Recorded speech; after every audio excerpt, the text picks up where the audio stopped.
She will have the conversation with you if you need it. All right. So I'm going to switch gears a tad here. I know this is something else you specialize in, River. How can we design our dream love life? Oh, I love that. I love that. Yeah, I am so into that. And what I feel about that is that so many of us walk out into the world seeking a partner, seeking intimate relationship, seeking things that we've been exposed to in the external world. You know, putting together the ideas of what we want based on movies, friends, parents, other people, churches, other people's ideas, our friend groups, porn. And we go out into the world and we're piecing together the rest of the world's ideas and making that into something we think we want.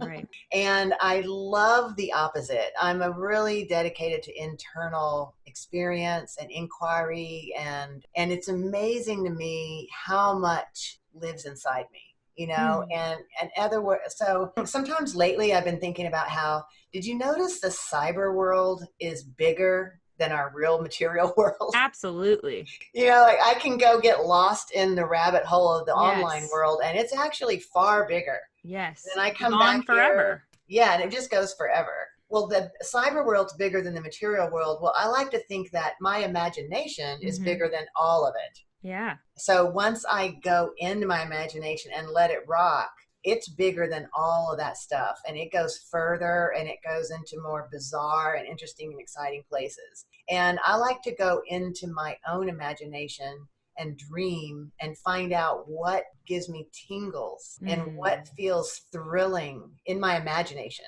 even in the fantasy world, going way off the chart of reality. Right. You know, dream even state. If it's like a purple dragon in the clouds or something, just like let it go. Think of music sounds that would make you tingle and shiver. Think of colors, textures, smells. Let your imagination go all the way out into other worlds and explore all these other worlds. There are many practices I have for that. And that's where I feel is the most exciting place to find my desire. And the most interesting thing about this for me is that the material world actually falls into place when we are clear about this energetic or imaginary dream desire. You know, once I get a real clear vision on that and bring it a little bit down on into the earthly world form in my mind, like, well, that could be like a human if they had these characteristics. I don't know. It's something about how the universe works. I believe in the goddess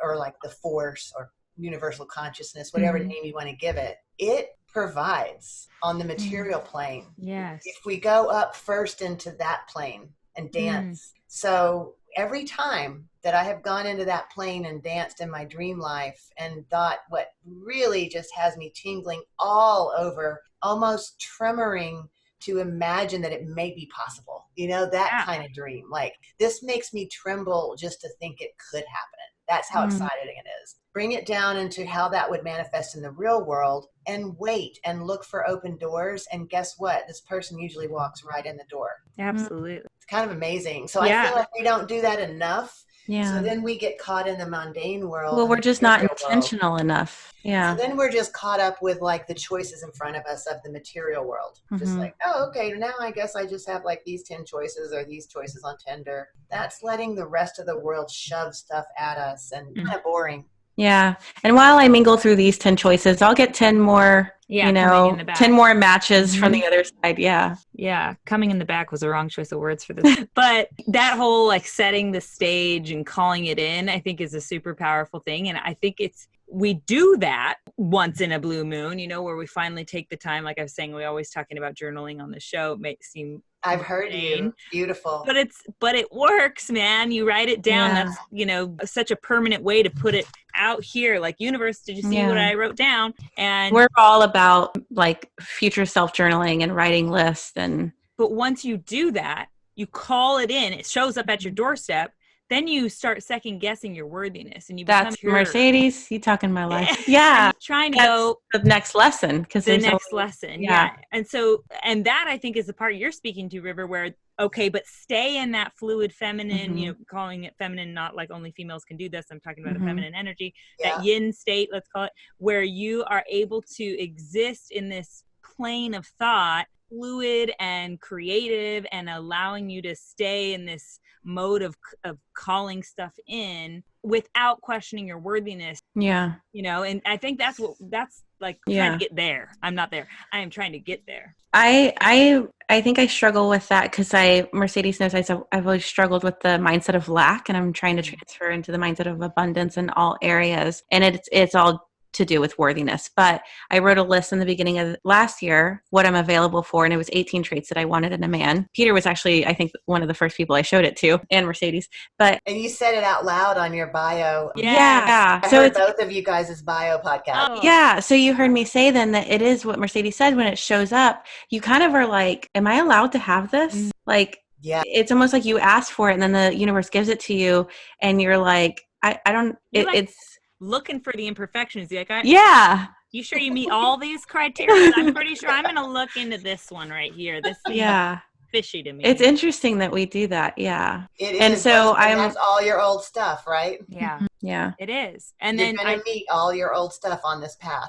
Absolutely. And like you're talking about your name and it being related to the Tao and this flowing river and this, you know, idea of this place where creativity can flow and where it's open. And that is scary because it's gray area, you know, it's what we're afraid of stepping into. And so we try it out and dip our toe for a little bit, but staying in the river and letting that stuff, you know, possibly pull us away with it is it's overwhelming sometimes. It's scary. We're afraid of going under, you know. I think of it as Jedi training. Not everyone's up for it, but you're going to play with the Force. Yeah. That's funny. I like that. If you're able to walk through the door and see your old stuff and clean it as you go, then you clean it. Peace river. Yeah. In Toltec, what we talk about is we're constantly cleaning. We have this energetic field. And so when we see our old stuff, it's time to clean that. And every time we clean some of our old stuff out of our energetic field, we have so much more light, right?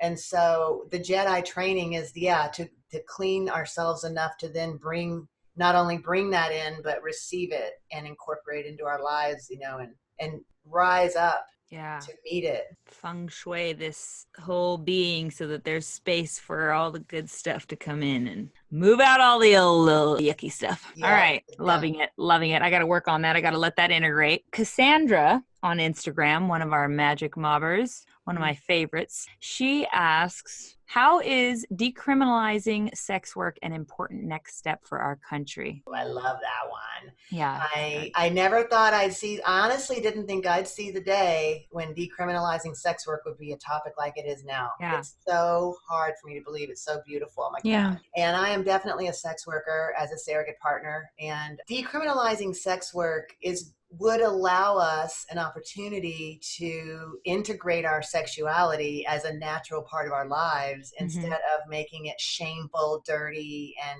awful. Number one, you know, it could help us. It's a necessary step to help us remove the stigma so that we're not sex negative. I mean, if criminalization of prostitution isn't sex negative, I don't know what is. Right. You know what I mean? So that's a necessary step to sex positivity, is to bring this up into the light and say, look, they're all workers. They're under all the same rules as all workers are. All the OSHA rules apply. All the same, they have to get the business license. All the same rules apply. There's not Wild West. There's plenty of business rules and they still apply to them. But we're going to just acknowledge this is happening as a real thing. And another thing that would allow is that a lot of people aren't really getting out there and finding exactly what they want without paying for it. And I think it's a totally legitimate way to experiment and to learn and to grow. And sometimes we pay for helpers. And I don't think there's anything wrong with paying for a helper in that realm. To learn, we pay for our driving lessons. We pay for dance lessons. And a lot of people would probably be able to learn more if it were not criminalized. You know, people like my mother are never going to do it just because it's a crime. Right. So I'm curious, sex trafficking is something that I'm extremely passionate about. It's in Texas. It's, you know, one of the top states for it. I mean, almost a day doesn't go by that I think about it. And I'm curious how that affects sex trafficking. Does it make it to where it kind of doesn't exist because this is no longer illegal, or does that? My theory is that it will almost get rid of sex trafficking almost That's overnight. what I thought. because if you think about like when they legalize cigarettes, who now is smuggling cigarettes? There is no smuggling cigarettes happening into the United States. We don't have to. So it would stay illegal though for children. So then do you think child sex trafficking would become more rampant? I don't think it would be more rampant, but only because they're money hungry, you know? Yeah. I mean, one thing that it's been interesting, I used to work in drug policy a lot, and it's interesting to see anthropological studies over time of the way humans are. And I want to say on the drug side of things, what they found is that like about 3% of all human populations all the way back in history always have been like drug addicts. There's like this tiny percentage that's going to be hardcore drug addicts. And that's just what they're drawn to. And that's how it is. And my gut, if you're asking a question about child sexual exploitation, my gut is that a very small percentage of humans have ever been into that and would ever be into it. And yeah, that's true, because in countries where it's not illegal to do drugs, that's actually the countries with the least drug addicts somehow. Yeah. So, but they still have this tiny percentage that is still a drug addict. Yeah. Because it's like there's just a group, a tiny small part that's going to be transgressive in these different ways. But I don't believe personally that child sexual exploitation is ever going to be like a popular thing to do or become like more popular. I think it's too obviously wrong and bad, honestly. Yeah, I hope so. And I hardly ever use those words, but that one, I don't think we're going to have. I just know it being so common in Texas. It's on my mind a bit. Yeah. So I was hoping that those went hand in hand. Yeah, I think they're exactly related, because anytime and the same with alcohol, as soon as that became legal, we really don't have whiskey smugglers. Right. Moonshiners. That would be laughed at. And it's becoming that way with marijuana. Right. You know? Yeah, it definitely is. So that we don't need the smuggling once it's all just fine, and we just kind of laugh and scoff at anyone trying to smuggle. Yeah. Yeah. So what do you feel about the world of pornography? And maybe some of this question can relate to sex working as well, but I'm more interested in just the way that it is changed the culture of how we have sex and, what that is looking like now. And how do we reverse that? Or what do we do? What's our next step? Yeah, I love that one. I have a dream and vision that some maybe 30 or 40 years from now, we're going to have really great porn. And we're going to be laughing our ass off at the current porn. We'll be like, that's funny. They used to fake it. They used to fake it. Look how fucking stupid. Who would even get off to it? That's my dream. I'm holding it. Okay. Because our porn culture is just it's so screwed up. It's ejaculation-centered patriarchal sex. And that's probably because of the size of the brain of so many of the guys producing it. It's like, I don't think they're going off and dreaming and right. like, They're not journaling. No, they're not doing their journaling. They're stuck in these old ideas and they're trying to sell stuff. And I'm really tired of the ejaculation-centered sex act. Now, ejaculation's awesome. I think orgasms are great for everybody all around, but that has become a really sad, harmful script that people are all thinking they need to follow, which is usually like make out, maybe a little oral sex, penis and vagina. Every time. It's over. Right. Every time. I don't really ever want to do that. And maybe anal stuff. All of which, like, the clitoris is barely being stimulated. The girl is not I don't know what she's doing, just screaming. I'm not sure for what, because we know that there's no real sensation happening in that situation. And it's like, if you try to, as a woman. Most people listening right now are probably like, what else is there? Well, that's my question is where do we go from here? Well, I'd like to educate people, and I'm working as hard as I can on that, about all the different other things available, and all the different other exciting and fun things that are far better than a experience that just lasts a really short time and then is over. I mean, that is really boring. So one thing in the wheel of consent, where we find our own desire from within our bodies, and what we do is also wake up our hands. We're so used to using our hands as tools. That's so rude to them because they want pleasure. We have more nerve endings here on our hand than anywhere else other than genital and lips. They really are pleasure receptors. And my hands will take pleasure from hair One of my favorite things is all the different kinds of hair, because it's like my head hair feels totally different than like eyebrows and eyelashes, and then beard hair and chest hair feels different, and leg hair feels different. And I could get lost all day long and just like, oh my God, look at this arm, look at this leg, this hair, because my pleasure sensors are not actually like what gives me pleasure to touch doesn't matter as much as if it's a genital or not on the other person. So I think we can also learn through waking up all of our own senses. Yeah.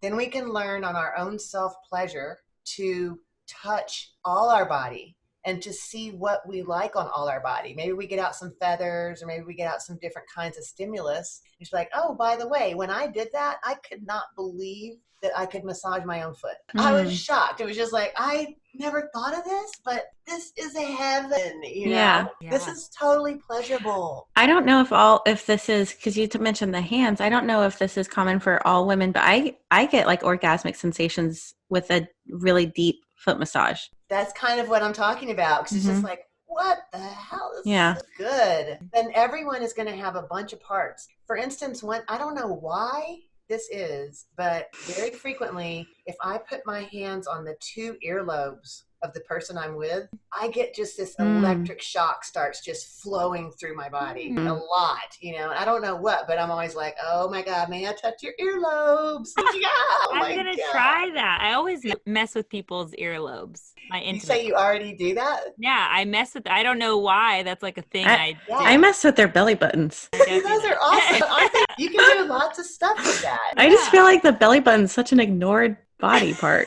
I do too. We should just have some kind of revival. Yeah, I like it. Did you notice how sexy the shoulder is? This right? Is really awesome, and actually there's a lot of pleasure that way. So when we get our whole body involved like that, the orgasms are heated, that's so true. They're multiple, they're ripple through the whole body. They go on and on for minutes, if not longer. They're one after another. Sexuality also is waves, we get waves of like high arousal, then a little lower arousal, then higher, then lower, higher, lower. And this ejaculatory script only lets us go up and down one time if we even go up. Another thing about women's anatomy is that we have erectile tissue. And the real clitoris is this big organ. Yeah, I had no idea. Isn't that amazing? So I just found out. It's wound through our labia, really. Yeah. And so by rubbing the labia, that's as exciting as stimulating the clitoris. It really feels great. And I think a lot of people don't realize is women have erectile tissue as much as men in their cock, but it is in a different place. It's laid down. It's kind of like a banana split in a way, because it's in our skin. But a man who wants to really get a woman ready for penetration would get her erect, which means to work with that whole tissue until it's really, basically the vulva can really puff up. Yeah. If you felt that, then once the vulva is really puffy, which is an erect female, then usually it's also extremely juicy. And by that time, frequently the woman who has the vulva is like begging for entry. Yeah. I'm so glad you're describing this in such detail. Yeah. Fellas, public service announcement. Yeah. So I was not aware of that. Mercedes actually I think we have it on video. Her kind of trying to explain it to me. We talked about it on my episode. The 9 to 12 inch clitoris. Yeah. Yeah, the clitoris. I'm also curious, before we get off this topic, I feel like a lot of people don't know about ethical porn. Yeah, that's exciting. There are a lot of filmmakers now making porn. One thing ethical porn has meant is safer sex is used on. That's one level of ethical porn. And another whole level of porn is coming out that is just not following that script. And a lot of female producers in porn are making their films. Then you have a lot more gender diversity in the films. You have a lot of more interesting plots. You have a lot more interesting sexual interactions happening and more creative interactions and more realistic. Yes. So there's plenty of there's good porn is starting to be made. That's what gives go ahead. We're excited. We got questions. Go, Jay. So I'm a single mom of 2 toddlers, and life's expensive. And it's interesting. I got an email the other day. I guess it's an agency that connects people, like not influencers, but just people that I maybe have, I guess influencer is the right word, but like people on Instagram that have a lot of followers, have a lot of fans, quote unquote, whatever. But what they do is they connect them with like some of their fans that would like have high dollar payment for a video just for them. And it was from like $6,000 to $10,000, but they prefer that you're with a partner. So like they want a guy to be in the video. Yeah. Be clear. You we talked about this a little bit, right, Jade? This is what you're talking about? Maybe. About. If so, you're the only one I've told. Yeah. That there are like agencies out there that can basically, there's agencies out there that basically can. Oh, we did talk about it. Because what was weird is that I think the people who are buying it, it's because it's like, she made this for me. Yeah, but I want to clarify that it's okay. The person buying or the person asking for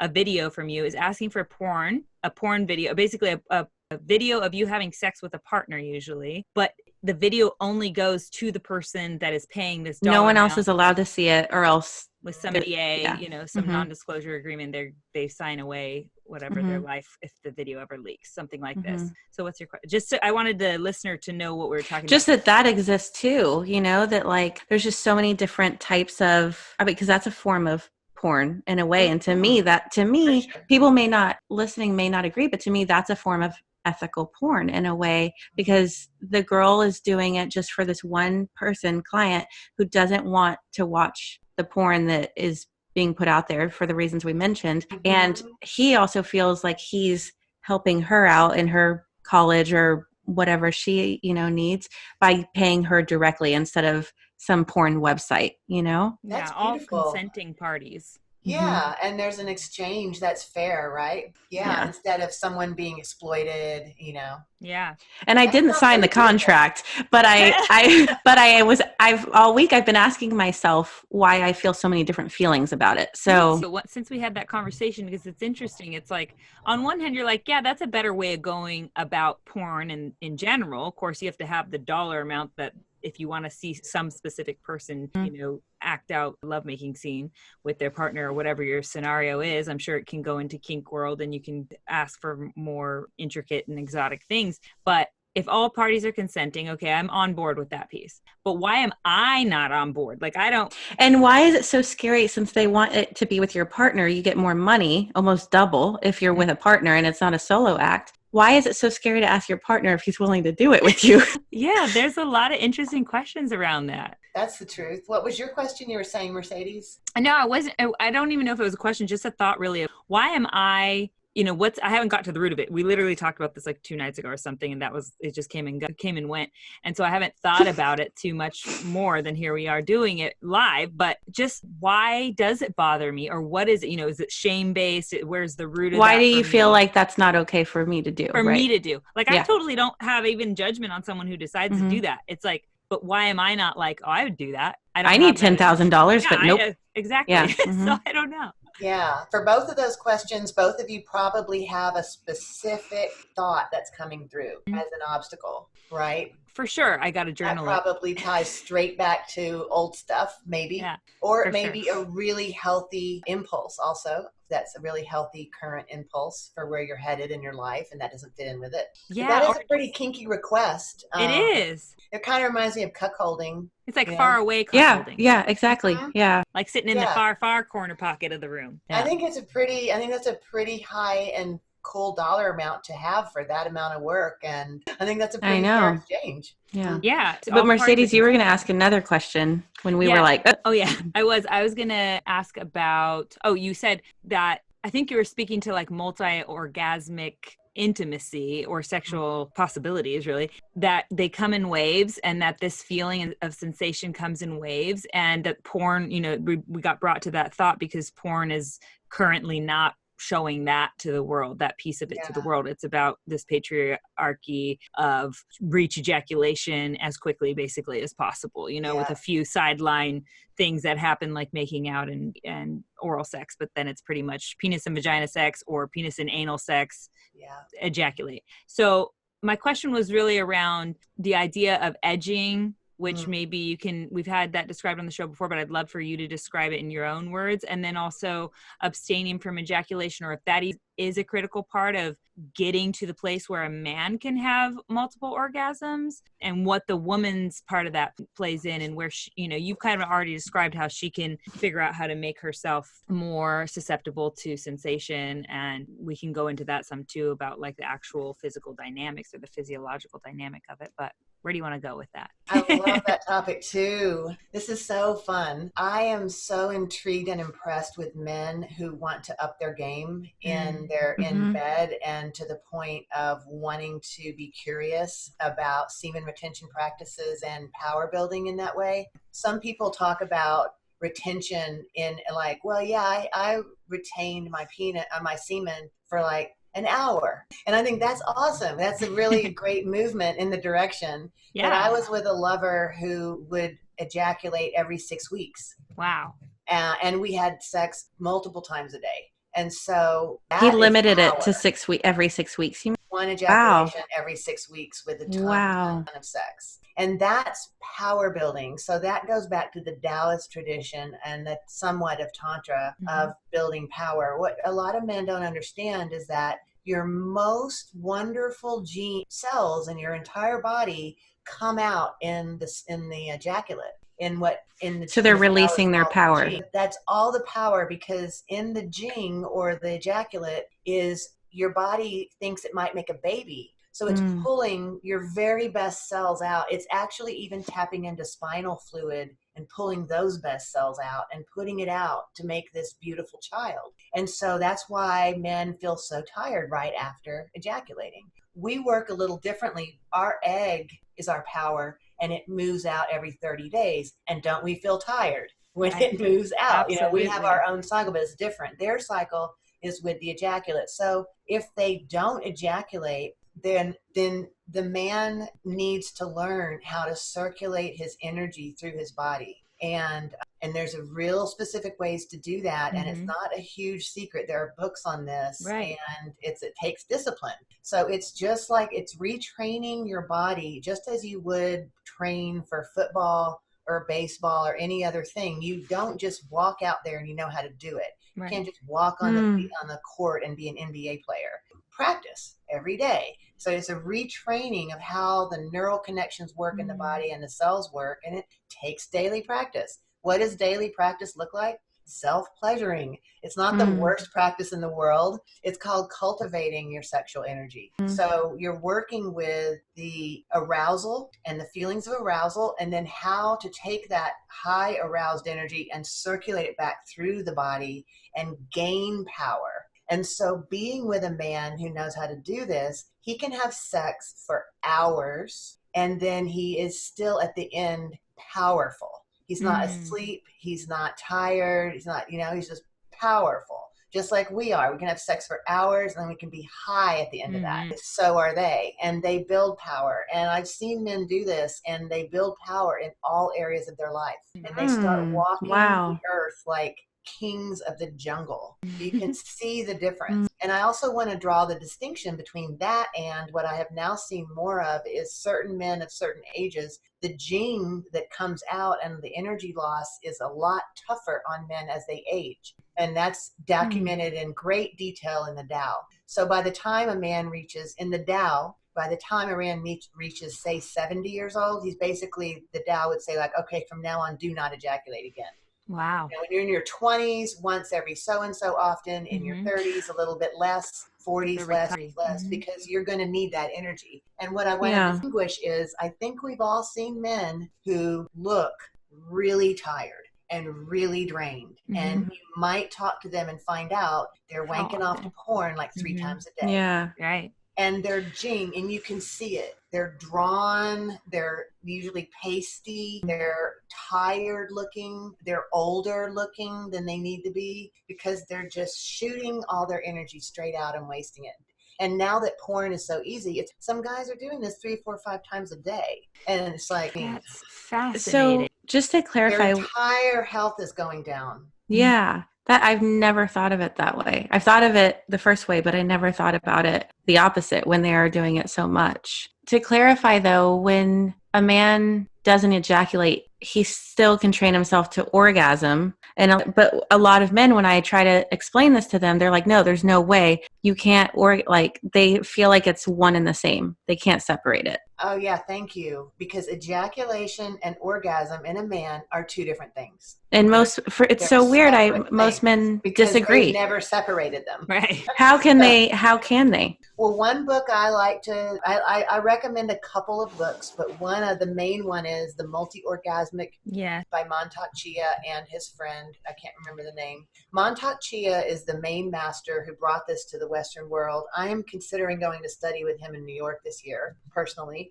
But the thing about Montauk and his books are that they're very hard to read. He wrote like really dense, they like science books. They're really tough. But in The Multi-Orgasmic Man, he teamed up with this guy who helped him write more plain English book.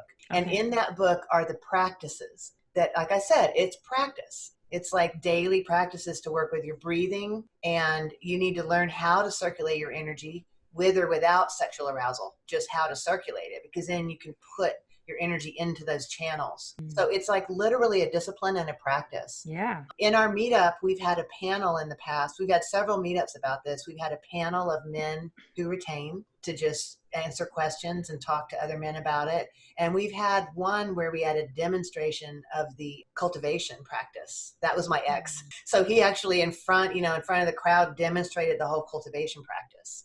Wow. So it's a yoga. It really is like a yoga of the cock. You know, you actually are doing a lot of things. You're like stretching the muscles. Yeah. And you're doing a lot of stretches and stuff and getting it limber and strong. And also, all these things happen. It's really a beautiful thing to witness a man step into his power. That way. And just the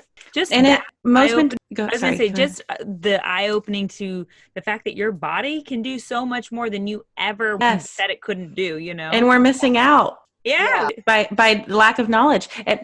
And most men, I don't think, majority of men I've talked to don't know that they can have multiple orgasms. Yeah. So that's the difference so every time I'm with a man and he says something about, I had an orgasm, I always, I'm like, oh, you mean ejaculation? I just want to always clarify those words, because I think you mean ejaculation. Yeah, of course. That's what I mean. Like, oh, they are separate. So every single time in speech I hear that, I'm just like, oh, I think you mean ejaculation, because that's separate. Just so they get a little like possible inkling that there's something else. Because with a man who is trained, he can interact in sex, rise his energy up, have wave after wave after wave of orgasm through his body. His body contorts like ours does, basically.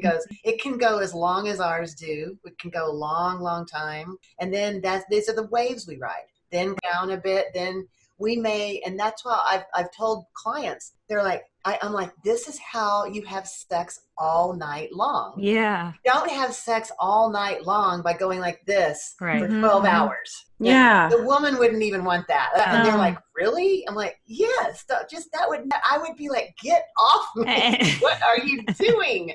The way we have sex all night long or for hours or all afternoon is because we have these waves. Yeah. So then we have these big arousal moments and these huge brimming full body orgasms. And then we slowly move down, and then we're just caressing maybe and talking a bit. But then there's going to be this thing that you're just like, oh, I feel this wave again. Like, oh yeah, me too. Or we're both ready because we haven't lost our jing. So it just keeps going wave. Then we just catch the next wave.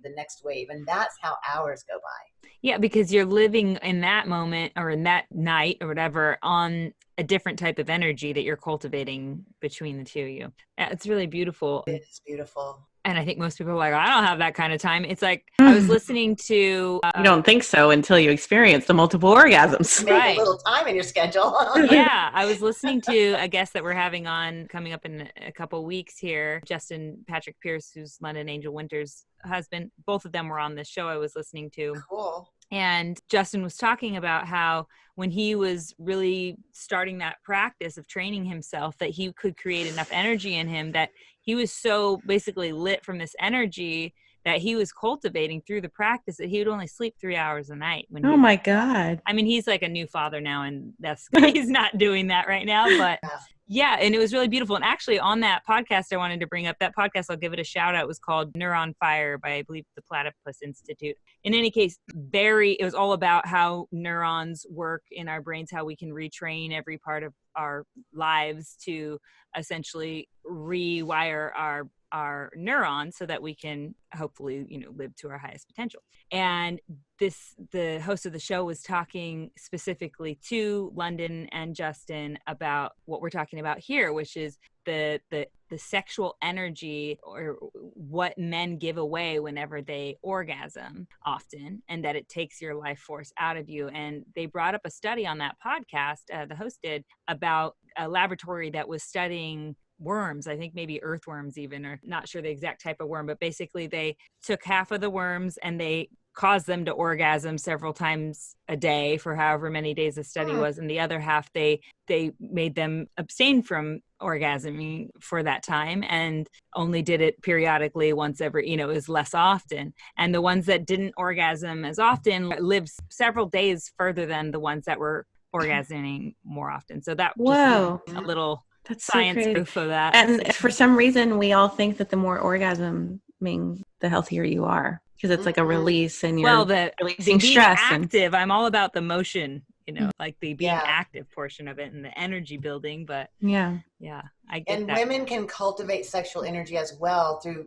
practices with our ovaries and practices that we can do with our breast massage and different things. And with the man I was with, who was cultivating heavily, for a while, we were considering having a child. We did not, and we're not together now. But in that time, we were like, well, we're both going to cultivate for a long time and build up for that one best egg and that one, we're going to, and that's how some people do it, and that's how in the ancient times Taoists have done. Like when you decide to have a child, why not cultivate and really rise this energy up and to have the highest vibrating egg, the highest vibrating sperm, and a beautiful holy child.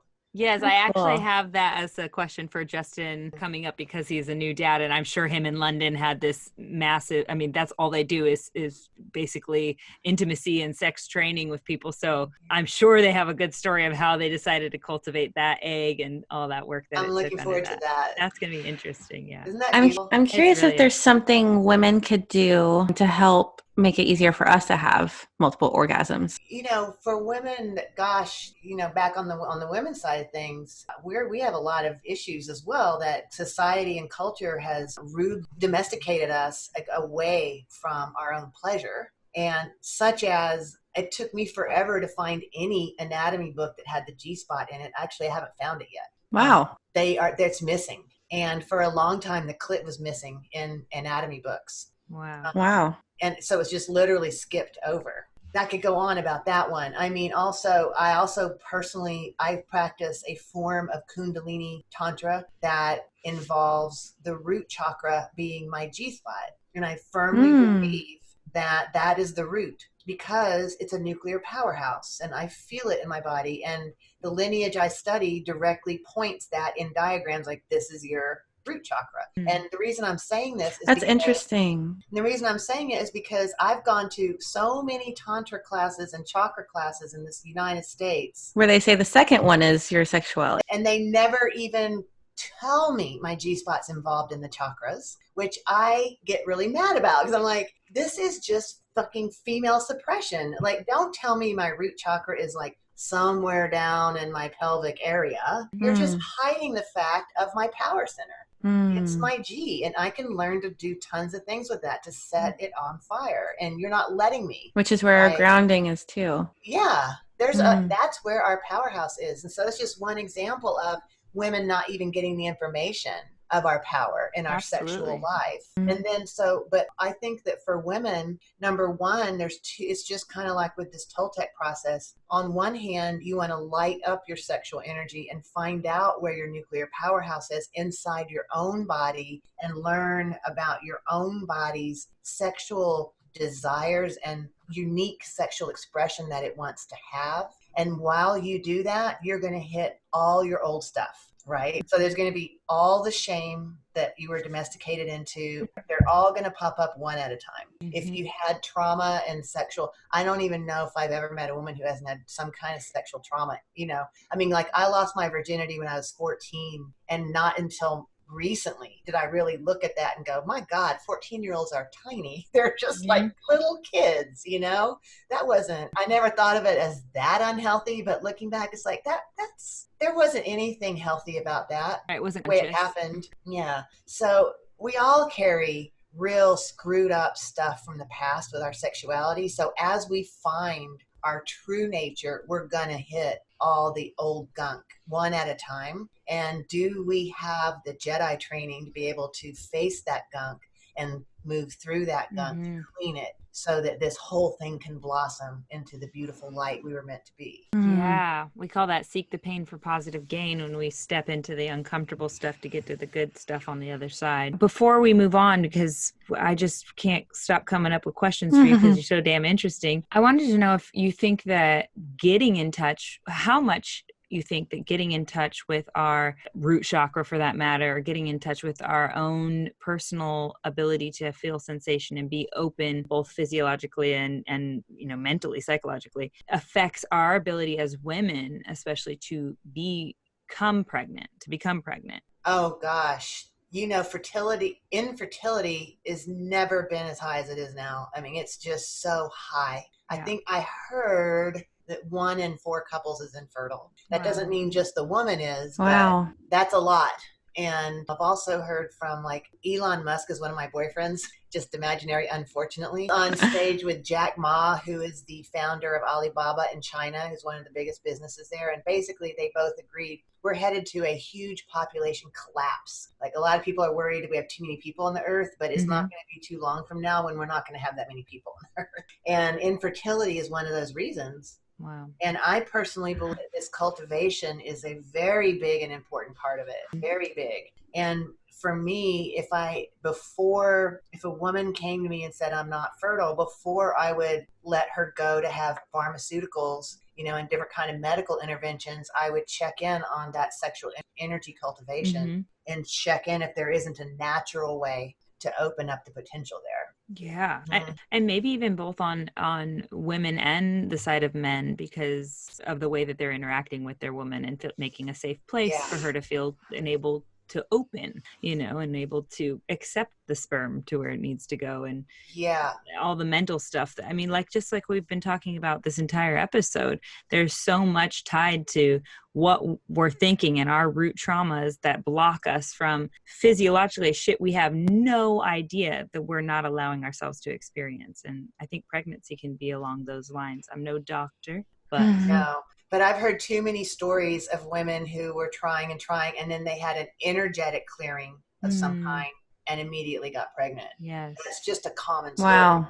Yeah, I have heard that a lot too. Yeah. So we have another question from the Magic Mop, but I feel we've already answered it. So just if you want to add anything for this listener, Jackie asks, what are some ways to learn intimacy, pleasure, and body awareness skills? Well, my favorite way is the Wheel of Consent. It is just this magic formula. The creator of the program is Dr. Betty Martin. She lives in Seattle. She teaches in Europe and the US, more in Europe lately. And her book is finally at the editors. So finally there will be an actual book on this this year sometime. Beautiful. And she's also trained certified facilitators to facilitate through the official Wheel of Consent process. I'm the only one in Texas trained right now, but I'm having workshops, several this year, on the weekend. So you go spend one weekend and you get, if you look at my website, people who've already taken the workshop have written reviews of it, and they're very interesting. You know, I would say before you even listen to me describe it, just go read what they've said.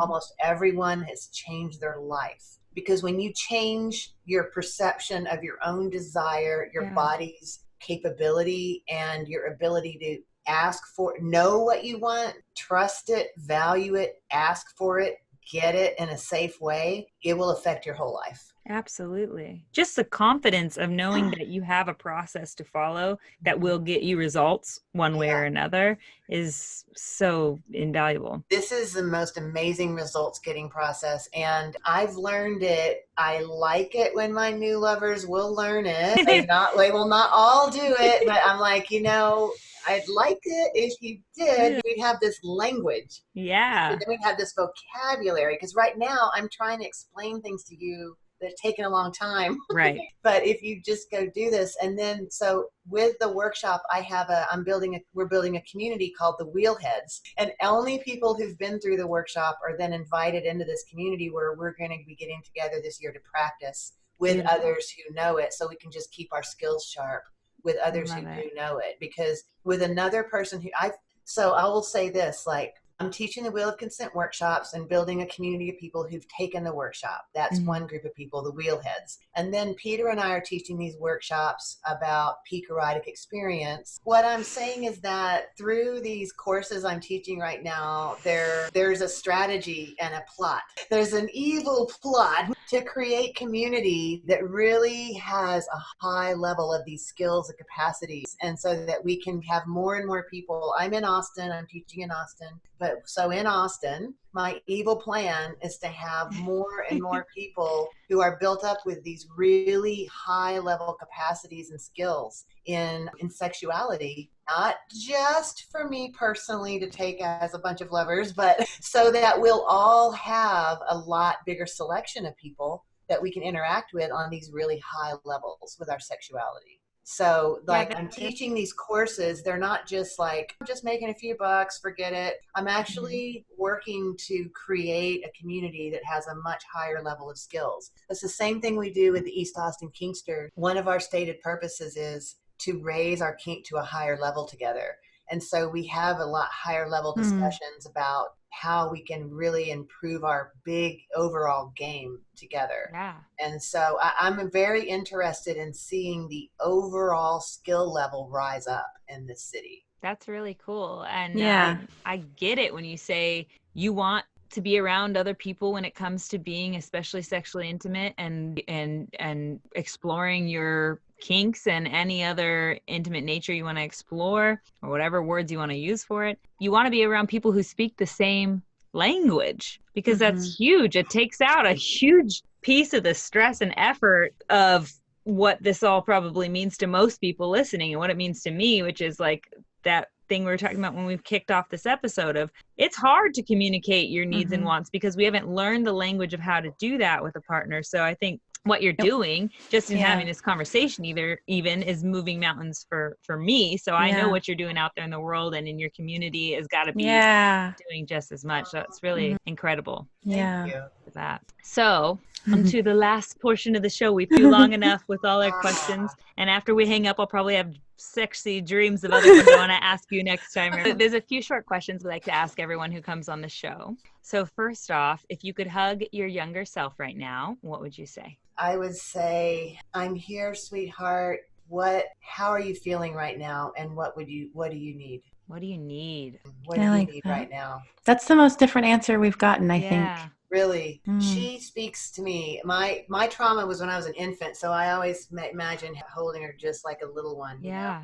And she usually wants really important things that help me a lot. Wow. So it's just a baby, really. It's so sweet. So she's speaking through the soul. Wow. If you could have the whole world read one book, which would it be? I love that question. And the whole world is an interesting question. I think it would be Hitchhiker's Guide to the Universe. Oh. Have you guys read that? Yeah. They made a movie, right? Yeah. Yeah. Okay. I saw the movie. It's really it's just about taking ourselves a little more lightly. Did you see the part in that book or movie where it turns out that the mice are in charge of us and they've been cleverly manipulating us through the experiments we're doing on them? I mean, they're studying. Yeah. I love it too. It's just a peek into the idea of, we're in a simulation, or just the thing is, all we do as humans is we want control. That's it. We just don't want to feel like we're in the gray area, like we were talking about earlier. We don't want to feel like it's all chaotic and it doesn't really actually mean anything, because that's scary and painful, and it triggers our, very innate abandonment wounds. Yeah. Like we don't want to think that our existence doesn't matter. But at the end of the day, it really doesn't. Yeah. At the end of the day. I mean, the truth, I think it really does. I think it does, and it doesn't at the same time. It's just that's what's I know. Wrap our head around. It really is. The contrast, though, is what makes life beautiful. So be thankful that all of it has an equal and opposite, Yeah. I like to feel that we have a chance to raise vibration, and that our vibration, by raising it, actually changes the universe's vibration. Yeah. And it's beautiful to have anything that makes you live life to your fullest. So you're enjoying it because that's what matters.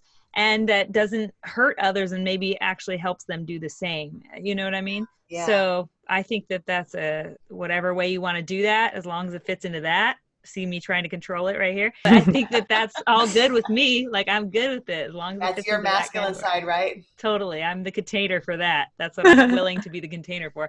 But I do like that book reco, because it is like something that allows you kind of like peek over the sideline and peek into this idea that maybe I should start asking myself some deeper and more existential questions and what actually matters, because I think that idea for me is where I started seeking those existential questions, are what brought me to today. So that's me just projecting on your book answer. If you could whisper one phrase to everyone on the planet, what would it be? I'm probably going to go with Rumi, that I have on my Facebook page, which is, for ages, you've run from the pain and forfeited the ecstasy. Forfeited the ecstasy. I love all things Rumi. Me too. And I just feel that we're all so busy avoiding the pain, and we don't even realize that like 10 times the ecstasy is on the other side. Absolutely. And we won't go there. And many of us will never feel it because we're so busy. That is one of the best answers we've ever gotten. It's so true, though. For ages, you've run from the pain and forfeited the ecstasy. Because I'm just going to start quoting Rumi to everybody. That's it. All you got to do. We say often here, like I said earlier, seek the pain for positive gain, but we also have said, I like to turn us into mystics. We also have said, it's never been said before. That's really funny. No, we say, do you want short-term pain or long-term pain? And that's what you're often choosing between. So, short-term suffering, long-term suffering. Yeah, short-term suffering, long-term suffering. That's really mostly the question. Like, okay, how long are you going to hold on to this pain before you decide enough's enough? Yeah. Let's walk through this thing, muddle through it or drudge through it, whatever it takes. But that is short term compared to if you don't ever face it. So I love that. I love that Rumi answer. Thank you for that.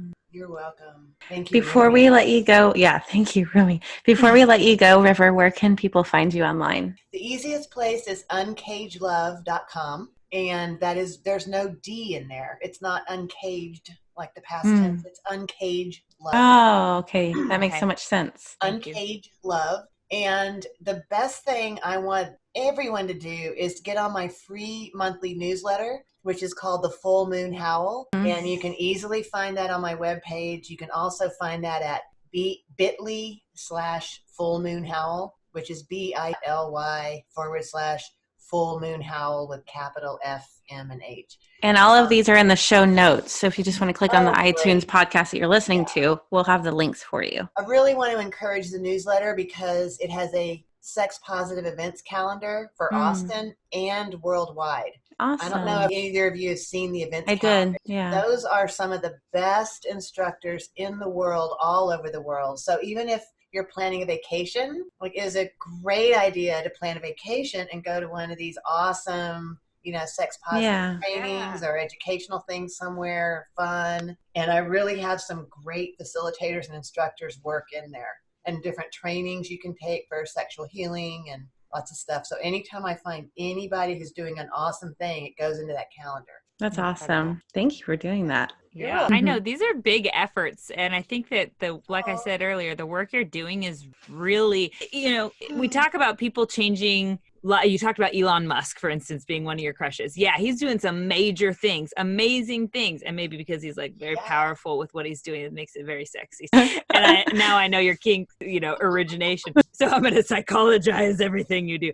No, but when you're talking about something as as intimate as intimacy or as one-on-one, affecting the one person in front of you, it can seem like, oh, I'm not doing a big enough thing for the world. But literally, that's such a ripple effect that matters just as much as anything else matters, And I think that the fact that you are willing to do that intimate of work, which I think is something a lot of people in today's world are steering away from, because it's scary to be that close with someone. Yeah. And so I just thank you. Thank you for the work you're doing and for being such a light, River. And you really are. I was feeling so heavy before we got on, and you really are light giving. So I feel so much lighter and more excited. With us. Yes, this is definitely going to be 2 episodes, which is more exciting. Ooh, I made it. Yeah. I really appreciate you guys. Thank you so much for saying that. Yeah. I was thinking about putting like on my cards in-person coaching meetups and gatherings, because so many people are going straight to online and everything. Yeah. Which is great, but I love in person. And really, when you look at everything I'm doing, it's in person. I want to get people together in person. That's where we feel each other. That's where we get to feel each other's energy. We get to create combined power of our energy together. That's intense. I've been in several of our meetups where I've seen energy swirling through the group because we're all there placing our intention toward the same kind of thing. And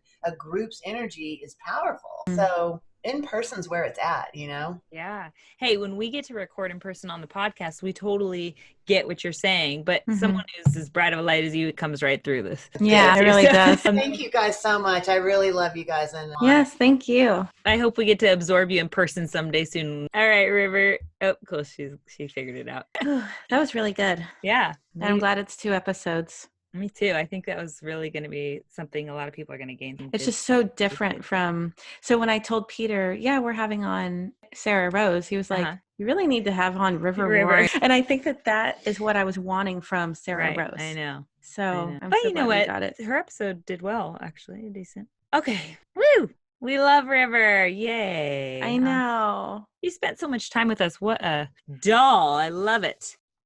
That was like, this is one of the most exciting, for me, this is one of the episodes I'm most excited about putting out. So I think that it's going to be something that I think it's going to be something that triggers people a lot, because a lot of the things that we broach in this episode, but I think it's going to triggering is the beginning of healing, in my opinion. So if you can look at them when you get triggered. And by the way, that actually leads me to my magic trick. Yes.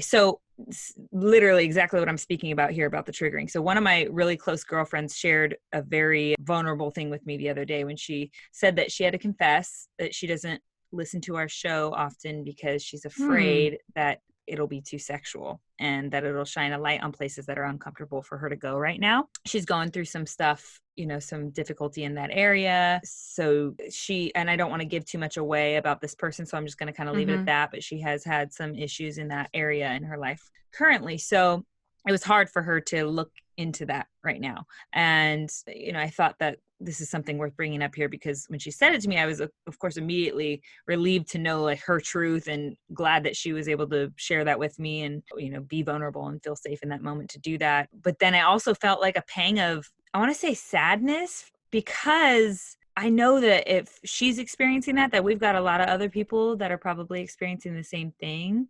And in regards to our show, of course, I want everyone to listen to the show, but moreover, I just want to lend this invitation that if you are feeling triggered by anything you heard in today's episode, and you can even extend that to things that trigger you in your life outside of this episode, especially when it comes specifically to things around intimacy, things around sexuality, things around being too close to people, because that is a part of intimacy. If that is something that you felt triggered by or have felt triggered by, just asking you and inviting you to maybe sit with that a moment and see what comes up for you. And I know that, one of the things for me in this episode that triggers me is, like I said early in the episode, I feel a lot of shame around speaking what I want from a partner, the things that I want whenever we're being intimate. I feel shame around asking those things. And it causes me to step into that toxic masculinity thing that we were also talking about it makes me go, I don't want to have to ask those things.